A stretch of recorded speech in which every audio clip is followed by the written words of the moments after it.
Bismillahirrahmanirrahim. Elhamdülillah ve salatu vesselam ala Resulillah ve ala alihi ve sahbihi ve men vala. Dünyanın her qaysı joylarida yaşayotgan Uyghur musulmon qarindoshlarım, sizlarga Allohning salomı bo'lsin. Assalomu alaykum ve rahmatullohi ve barakatuh. Hurmatli qarindoshlar, navbatda Uyghur musulmonlari duch kelayotgan xiris Uyghur musulmonlarining beshidan o'tayotgan kulfat tarixda misli ko'rilmagan. Uyghur musulmonlari chekayotgan zulm Uyghur tarixida takrorlanmagan bir ahvolda yashayapmiz. Bizni dushmanlar yo'qotimiz deydi. Mushu sharoitda Uyg'urlarning birdan-bir o'zini saqlab qolishi, imanını saqlab qilishi, kimligini saqlab qilishi, mavjudligini saqlab qilish bo'lsa, oiladan iborat yemirilmas qo'rg'on bilan bo'ladi. Shuning uchun men qarindoshlar bilan mush oila to'g'riliq, islomdagi oilaning o'rni, islom to'y qilish qanday qaraydi, oila qilish qanday qaraydi, erlarning majburiyati va huquqi, ayollarning mas'uliyati va huquqi, qiz yigitni qanday tanlaydi, qaysi asosda, qaysi o'lchamda yigit qizni qanday tanlaydi, qatorliq mush oilaga aloqador bir necha darsni sizlar bilan o'rtoqlash uchun bu yerda o'tiribman. Hurmatli qarindoshlarim, islom dini bizni dunyo oxiratda, insoniyatni dunyo oxiratda baxtlik, saodatmand qilish uchun bu dunyoga kelgan. Islom dinini amaliy turmushimizda, ish harakatimizda tatbiqlasak, cho'qim buning natijasini ko'ramiz. Cho'qim u dunyo bu dunyo baxtli bo'lamiz. Hattoki bu dinga iymon keltirmay turib, mush dinning ta'limotlarini tatbiqlasa, siyosiy, iqtisodiy, ijtimoiy ta'limotlarini, insonlar huquqiga aloqador ta'limotlarini, axloq aloqador ta'limotni tatbiqlasa, agar kofir bo'lsin, bu dunyoda baxtli bo'ldi. Mush dunyoda baxtli bo'ldi qarindoshlar. Din mushundaq din. Endi oila desak, oila mushu Odam alayhissalom yer shariga tushgandan tortib oila dunyoga kelgan. Ya'ni yer sharidagi hayotlik oila bilan boshlangan. Alloh subhanahu va taolo bizga Qur'oni Karimda mush payg'ambarlarning vaqaligini bayon qilib bergan vaqtida har bir payg'ambarning mush oilasini ham qo'shib bayon qilgan. Odam alayhissalom bilan Havo onamizni, İbrahim aleyhisselam bilan dadisi, Musa aleyhisselam, Aks Harun aleyhisselam singlisi, İbrahim aleyhisselam Hacer, İbrahim aleyhisselam Sara, Meryem anamiz, İsa aleyhisselam, Muhammed aleyhisselam ayolları, Nuh aleyhisselam ayoli, Ayyub aleyhisselam ayoli, mush bütün peygamberlerinin ailesini ham tilga olgan. Nima uchun deganda, o payg'ambarlar bizga nisbatan bir ulga. Oilasi biz bilan ulga. Shu payg'ambarlarning hammasi oilasida avorchilik bo'lgan, datalash bo'lgan, o payg'ambarlar uni qanday hal qilgan, mana dinimiz bizga bir baxtlik, saodatmand oila qurishni mushundaq o'rgatgan va oilaning bir muhim ekanligini mushundaq ta'kidlagan. Çünkü aile biz musulmonlar uchun hem bu dünyadaki cennetimiz, hem bizninki en rahatlandigan, xotirjam bo'ldigan bir dunyoninki rohatini surdigan bir o'rin qarindoshlar. Shuning uchun bu mukammal, sog'lom oila qurishimiz kerak. Endi chunki bu sog'lom oila biz orzu qilayotgan sog'lom islomiy jamiyat, İslam devletinin tuncu hücresi ve tuncu xişi islom temidagi, islom jamiyat temidagi tunji xish bu chuqum sog'lom bo'lish kerak. Chunki mush oiladan bizga ni olim, ulamo, dohi va kattalar, olimlar mush oiladan kelib chiqadi qarindoshlar. Chunki statistikalarda statistik qilishicha, mushu jamiyatda turmushda g'alaba qilgan odamlarning to'lisi oilasida yaxshi tarbiyalanganlar. İslam tarixini o'qisak, nurg'un İmam Abu Hanifa, İmam Shafi'i, mushu İmam Malik, İmam Buxoriy desak, hammasi oilada bir qo'lliq tarbiyalangan, oilasi ilm ma'rifatini suydigan sog'lom oilalar edi. Shuning uchun dinimiz mush oila qurishga bak rag'batlantirgan. Qur'oni Karimni olsak, Qur'oni Karimda taxminan 146 oyat mush oilaningki, oilaga aloqador masalalarni bayon qilgan. 20 surada, Qur'oni Karimda 20 sura va Taloq surasi deymiz, Suratin Ayollar surasi deymiz, Nur surasi deymiz. Mush nurg'un suralarda mush ayol 20 dan ortiq suralarda mush oilaga aloqador masalalarni o'ttirib qo'ygan. Endi bu Qur'oni Karimda xalqaro qonunga 20 oyat bilan xalqaro qonunning, ya'ni musulmonlarning xalqaro davlatlar bilan bo'lgan aloqasini 20 oyatda bekitib o'tgan qarindoshlar. Ammo faqat oilaga bu 146 oyatning bo'lishi dinimizda mush oilaga ne qadar ahamiyat berganligi, dinimizda bu oyatning ne qadar muqaddas bir o'rin ekanligi bayon qilingan. Islom qonundimi mush oila masalasi, masalan to'y qilish, ayollarning mas'uliyati, bal tug'ish, bal tarbiyalash, ajrishish, mirosda mush ayollarga aloqador islomning qonuni butun islom qonunining 5 dan 1ni yoki 4 dan 1ni egallaydi qarindoshlar. Ammo bu oila to'g'riliq kelgan hadislarni men to'play desam, jihligidan to'plab bilamdim. Yuzlarcha, minglarcha hadis bor ekan qarindoshlar. Shuning uchun dinimiz mush oilani bak muqaddas ko'rdi. Oila xotin o'rtasida nikohni ajoyib muqaddas biladi. Rasul akram sallallohu alayhi va sallam shuning uchun musulmonlarni oila qurishga targ'ib qilib, ya ma'sharash shabab man istata'a minkumul ba'a falyatazawwaj. Ey musulmon yoshlari, siz moddiy va ma'naviy jihatdan to'y qilish qodir bo'lalsanglar, kechiktirmay darhol to'y qilinglar degan. Man ja'akum tardawna dinahu va xulqahu fazawwiju. Sizga dindor, axloqli odam kelsa, qizlaringlarni chuqum beringlar, o'g'illaringlarga shunday qizlarni ep beringlar. Kechiktirmanglar, agar undoq qilmaydi ekansizlar, zamonda fasodchilik yuz beradi deb Rasululloh mush to'y qilishga nihoyat rag'batlantirgan. Hatto mush to'y qilish kechiktirgan yoki to'y qilmaganlarni mening ummatim emas deb aytgan yeri bor qarindoshlar. Rasul akram sallallohu alayhi vasallamning uyiga 3 odam keldi. Bularning maqsadi Rasulullohning kundalik turmush faoliyatlarini va ibodatlarini bilmoqchi bo'lgan edi. 3 odam kelib Rasulullohning bir kunlik ibodatini bilib, bu Rasululloh ajab oz ibodat qildi-ku degandek bir o'yga kelib qoldi. Shunda bo'lsa-mu, birisi dedi, men kunduzi davomli ro'zma 360 kun namoz ro'za tutma dedi. Birisi men kechasi uxlamay namoz o'qiyman dedi. Biri men to'y qilmay hayotimni Allohga ibodat qilaman dedi. Bu gap Rasululloh aytdi, Rasulullohim dedi. Men ham uxlayman, ham namoz o'qiyman, ham to'y qilaman, ham ibodatni joyida qilaman. Men bir normal insondek yashayman. Men payg'ambar, hammadan taqvodor odam men kimki mening mosh yo'limdan yuz o'riydi ekan, mening ummatim emas deb aytdi qarindoshlar. Shuning uchun mana bu to'y qilish masalasi dinimizda nihoyat muhim, ya'ni oila qurish masalasi dinimizda nihoyat muhim o'rinni egallaydi.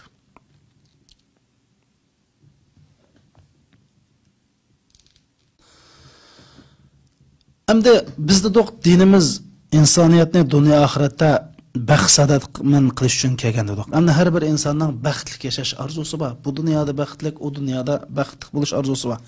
Endi baxtli bo'lish uchun mana 4 ishga ko'ngil bo'lishimiz kerak. Birinchisi, Alloh subhanahu va taolo bilan bo'lgan aloqamiz qarindoshlar. Sen bir inson ekansan, Chuqum seni kim yarattı bunu bilishing kerak. Çünkü Allah'ni tunish dinimizning tüp cevheri. Allah subhanahu wa ta'ala'ni tunish uchun chuqum vaqt ajratishimiz kerak, zihin ajratishimiz kerak qarindoshlar. Seni yaratgan adamni tunimasang, seni nima uchun yaratganligini bilmasang, senden nimin talab qildiganligini bilmasang, bu dunyoda nima uchun yashaydiganligini bilmasang, bu ölümning mahiyetini tushunmasang, o'lgandan keyin nima bo'ldi tushunmasang, mayli sen eng cho'ng ilm-fan olim bo'l, faylasuf bo'l, cho'ng amaldor bo'l, oliy bilim yurtlarida oliy bir mashhur o'qituvchi bo'l. Sen o'zingning nima uchun yashaydiganligingni, yoritilishdagi maqsadingni bilmaysan, demak sen o'zingning kimligini bilmaysan. Demek Allah'ını tanış. İkincisi kardeşler, muş ailemiz bilen boğan alaqıga ehmiyet veriş. Nima üçün? Çünkü sen min pul tepipse, Bill Gates'tek pulun varken, lekin ailendeki bir kişi sen oylagandek emesken, balan akçık idiken, ayalın bir, demek sen o baxtlik bulanmaysa. Üçüncüsü, sen insan muşu, özünün muşu bir turmuşu da, bir tirikchilik qilgan kasbga, hunarga, xizmatga mushning ahamiyat berish kerak. Chunki bu dunyoda yashagan ekanmiz, biz iqtisodga muhtoj. Uchinchisi, to'rtinchisi sog'lomlik ahamiyat berish. Chunki butun mushni qilish uchun senda sog'lomlik hammadan muhim. Demak, mush to'rt narsa insanda tuluqlangan vaqtida ondan keyin inson tuluq baxtli bo'la oladi. Shuning uchun to'rt narsaga ahamiyat beramiz. Shuning ikkinchisi bo'lsa oilaga ahamiyat berish. Bizda doq oila bizning eng oxirgi qo'rg'inimiz, jannatimiz dedik. Shuni Rasul akram sallallohu alayhi vasallam mush oilaning inoq bo'lishi uchun erlarga nisbatan nim dedi. La yukrimuha illa karim va la yuzilluha illa laim dedi. Ayollarni faqat oliy janob kishilar hurmatlaydi. Pastkash odamlar ayollarni xo'rlaydi dedi. Ayollarga nisbatan nima dedi? Innalloha la yanzuru ila imra'atin la tashkuru zawjaha dedi. O'zining eriga rahmat etishni, ya'ni eri shundoq bu ayol uchun, oila uchun jon ko'ydirib, fidokorlik ko'z tutib, nurg'un narsadan voz kechib, oilasining baxti uchun kurash qilib olsa, rahmat deyishni bilmagan ayolga Alloh qaramaydi dedi. Erlarga nisbatan xayrukum linisaikum dedi. Sizlarning eng yaxshinglar dedi Payg'ambar alayhisalom. Ya'ni biz voy palon hojim yaxshi, pustoni odam yaxshi deymiz, lekin Payg'ambar alayhisalom kimning yaxshilikqa bir o'lcham bekitib berdi, bir qimmatni bekitib berdi. U bo'lsa nima desa, xayrukum linisaikum. Ayollaringlarga yaxshi bo'lganlar. Ya'ni ayolinglar sendan yaxshi odam desa, ondan keyin sen yaxshi odam devatdi. Ayollar uchun Rasululloh deydi, agar bir insonga sajda qilish durust bo'lgan bo'lsa, ayollar a'lariga sajda qilsa bo'ladi deydi. Demak, mushundoq oilaningki mustahkam, sog'lom, yimirilmas, inoq oila bo'lish uchun Rasululloh erning majburiyati va huquqi, ayolning mas'uliyati va huquqini aniq bekitib berdi. Oilning vayron bo'lmasligi uchun Rasul akram sallallohu alayhi va sallam erlarni ayolni xo'rlamaslikka, hurmatlashga buyurdi.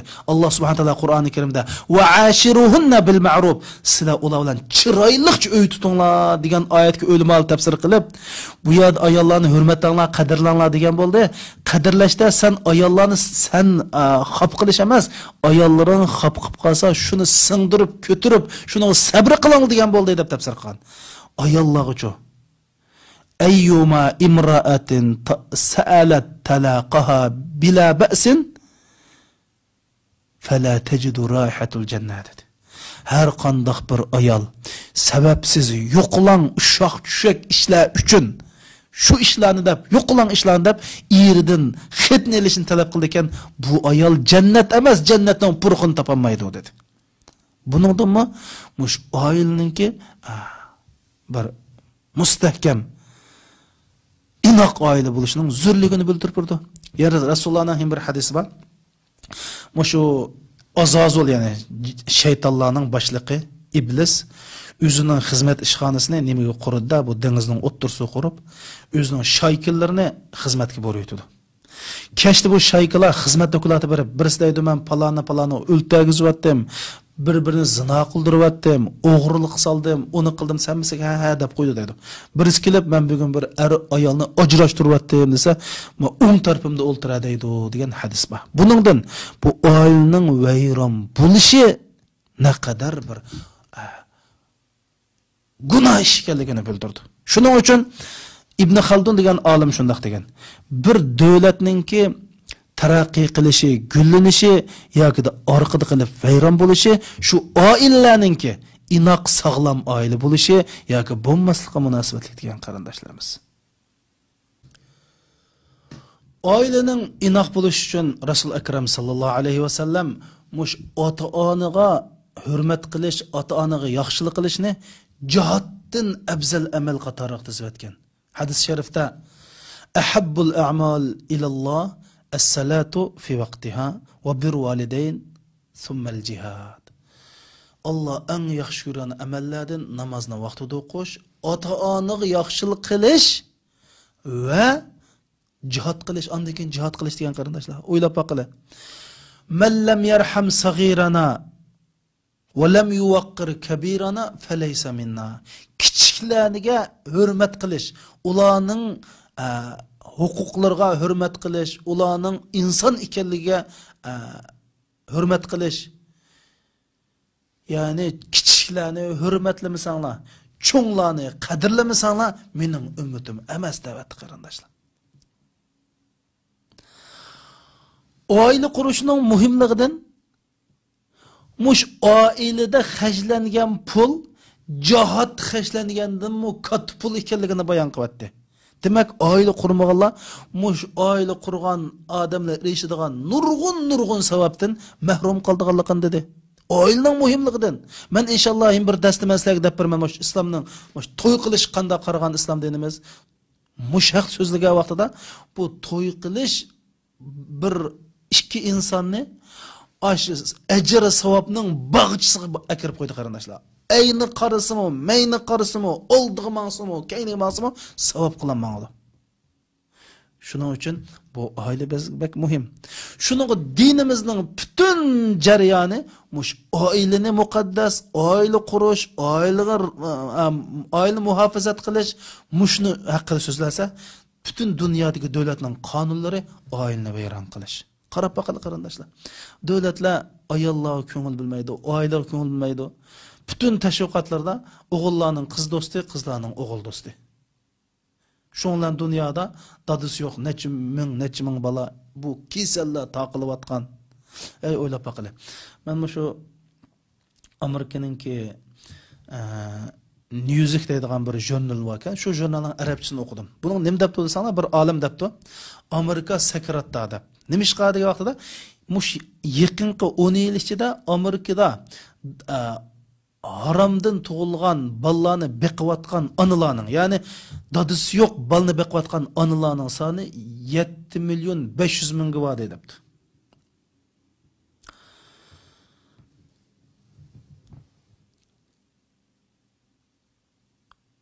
Amerikada 3 bala olsa cho'qim birisi haramdan bo'lgan bala deydi.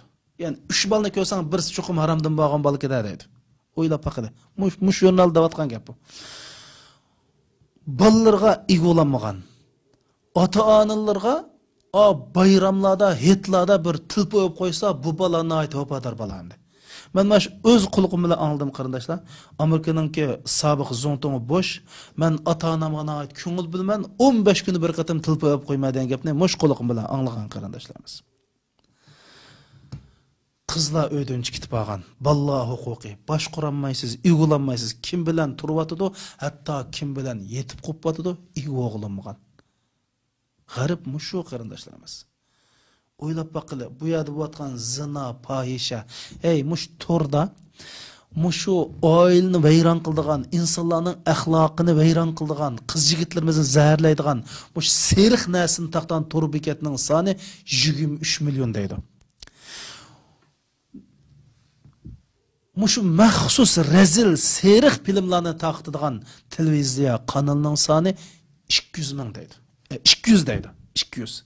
Oylap bakılı. Ana muşundaq şaraitda biz aile kurup, kız yigitlerimiz haramdan saklanış gerek. Allah subhanahu wa ta'ala yigitlerimizni közünü haramdan saklashqa buyursa, kızlarimizni öğretlerini yapışqa buyurdu. Muş zamanımızda öğretlerini yapıp bir musulmandak yaşayan kızlarımız yarışardı. Menvatqan perişte. Yigitlerimiz biz her bir haqning qizlarga qarğa vaqtida özümüzning singlisini, achisini o'ylaydi. Ulağa başqalar qandaq muamil qilishni arzu qilsak, biz başqalarga shunda muamil qilayli. Allah subhanahu wa ta'ala bizda ba'zi talablarni qildi. Bizda tamoqqa bo'lgan talabimiz, so'yguga bo'lgan talabimiz, bizda jinsiy talab bor. Lekin Allah buni halol yo'li bilan hal qilgan yo'lni shunda kengir echpadi. U bo'lsa-mu oila qurish qarindoshlarimiz. Bo'lmaydi ekan, biz Uyg'urlar bizning bir davlatimiz yo'q. Bizning xalqaroliq cho'ng bir ijtimoiy tashkilotlarimiz yo'q. Uyg'urlarning birdan-bir o'zini, dinini, mavjudligini, kimligini saqlab qolgan birdan-bir tashkiloti oila. Alhamdulillah bu ailege hiç kim kamera koyup ailemizge bir adam kirip ailemizi kılanmadı. Şunun için ailemizni veyran kılışqa her xil teşviqatlar arqılı tirishwatıdı. Biz qanday qilishimiz kerak? Ailemizni çoqum saqlab qilishimiz kerak. Ahirista qarindoshlarım. Dersning xulasida sizlarga 3 eg'iz gapim bor. Birinchisi, mushu dinsizlardan to'y qilmaslik yoki to'y qilishni kechiktirish, oldirmay to'y qilish, o'rlishib to'y qilish degan ishlarni biz o'zimizga yaqin ekanmayli. Dinimizda boyfriend, girlfriend yo'q qarindoshlar. Dinimizda halol Qur'on hadisining ruhiga asosan musulmonlarning shohidligi bilan halol juftivan muqaddas nikoh. İkincisi ailemiz, bağlarımız. Bu ailemizni saqlab qolaylik qarindoshlar. Ailni baxtli qilish, qilmaslik er ayolning qo'lidagi ish bu. Xohlasan baxtli qilalaysa, xohlamasan baxtli qilmaysa. Er ayol Qur'on hadisi bilan dinimizdagi har bir odam o'zining mas'uliyati bilan huquqini bilsa, huquqini talab qilib mas'uliyatini bilmaydigan mandaq nurg'un erlarimiz bor. Nurg'un ayollarimiz var. Mas'uliyetini asli bilmaydi ya hukukunu bilmaydi. Mana shuni bo'lib qilsak biz cho'qim bir oilani baxtli qila olamiz. Üçüncüsü qarindoshlarimiz, mushu to'y qilish, baldur to'y qilish. Bo'lib mushunda buzuq ketgan pasatchilik bilan, buzuqchilik bilan tushib ketgan bir dunyoda biz darhol to'y qilish qarindoshlar. To'y qilish uchun mashina bo'lmasimi, qavat uy bo'lmasimi, bir qavat, bir eg'izlik uy bo'lsa qarindoshlarimiz. Biz so'ydigan halol juftimiz bo'lsa, qo'saq to'yg'idek non bo'lsa, bo'laverdi qarindoshlar. Biz özümüz besim qilib, nurg'un narsani, yo'q narsani tepelib, hadis Qur'ondan jiroqlab, shuni bilan biz mushundoq kuni qilib qoldik. Hey, o'ylab boqili. Men o'qidim, shu jurnal nima debdi desang, Amerikada Amerikani qutqizish uchun oilani qutqizish kerak deb bir ommaviy tashkilot qurilibdi. Bu tashkilotda kimki har qanday bir qiz yigit pak holatda to'y qilsa $10,000 pul verimiz, mukofot verimiz desa, shu yozg'ichlik deydi. Mana men pakda bir qiz bir o'g'il kelib to'y qilishdan mukofot olishga jur'at qilolmagan deydi. Mana bu dindan jiroqlik. Mana bu Qur'oni Karim o'tirgan ozg'unlik. Mana bu dunyodagi eng baxtsizlikmi shu. Nurg'un kasallar, nurg'un oilaning vayron bo'lishi, mush dinimizdagi oilaning o'rnini, majburiyatini, oilaning tuzumini, nizomnomasini bilmaganlikdan bo'ldi. Inshaalloh men bu vaqtda sizlar bilan bir necha darsda uchrashaman. Alloh subhanahu va taolo sizlarni dunyoning har qaysi joyida bo'linglar, baxtlik, saodatman, iymonlik, insoflik, vijdonli kishilarning qatoridan qilsin. Assalomu alaykum va rahmatullohi va barakatuh.